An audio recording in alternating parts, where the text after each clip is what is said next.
After over 2 years of the COVID-19 pandemic, dealing with an overwhelmed healthcare system, COVID infections among staff, and constant burnout, Canadian nurses are sharing their thoughts during National Nursing Week, with this year's theme being We Answer the Call.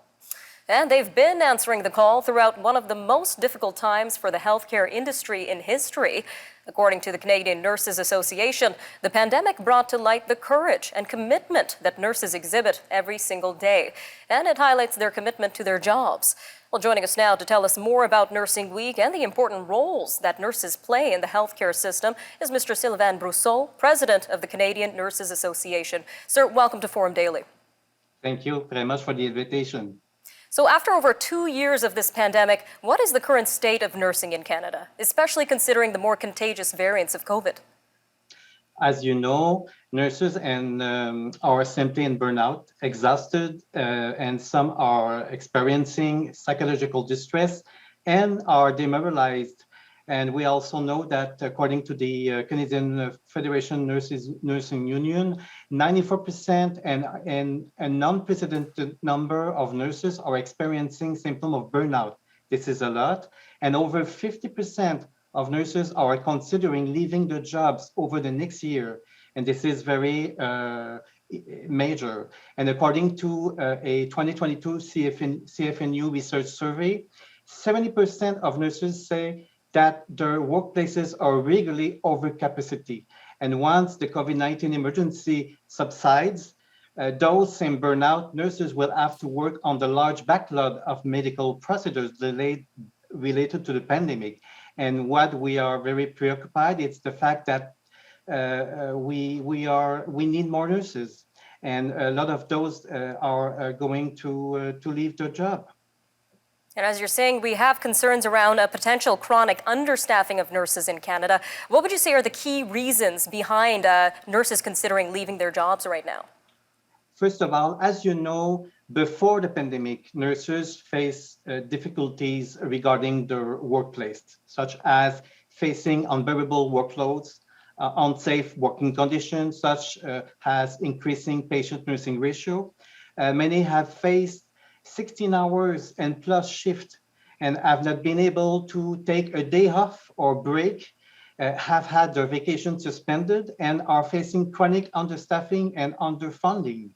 Nurses have been sounding the alarm for many years on these issues long before COVID-19, as I said, and now the reasons behind the shortage of nurses have been exacerbated by the pandemic. According to an article published today from Silas and Villeneuve, we were already short of nurses when the pandemic began.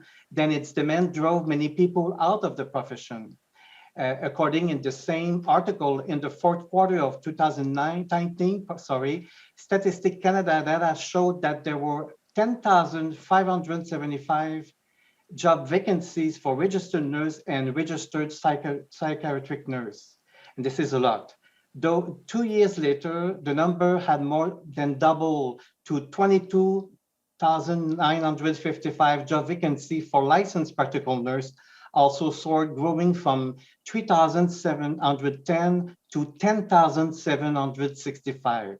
Overall, these numbers have been an increase of 123% increase in nursing vacancies. This is a lot. And for many, the only relief has been to leave their job or profession or work in other nursing area.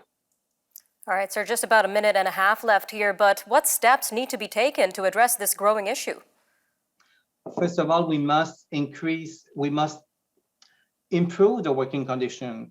We must have more flexibility in the workplace. We must humanize the way the environment is. What the nurses want, it's adequate staffing level, decent working condition, and they want a more adequate ratio. You know what they want to do? They are leaders in the quality and safety care, and they want to give safety care. We must also take action to help recruitment and retain healthcare workers. It's very important. It's urgent, and we need to improve, provide free mental health care for the nurses, student loan forgiveness, hire more in administrative and support staff, and implement strategy to maximize the nursing scope of practice.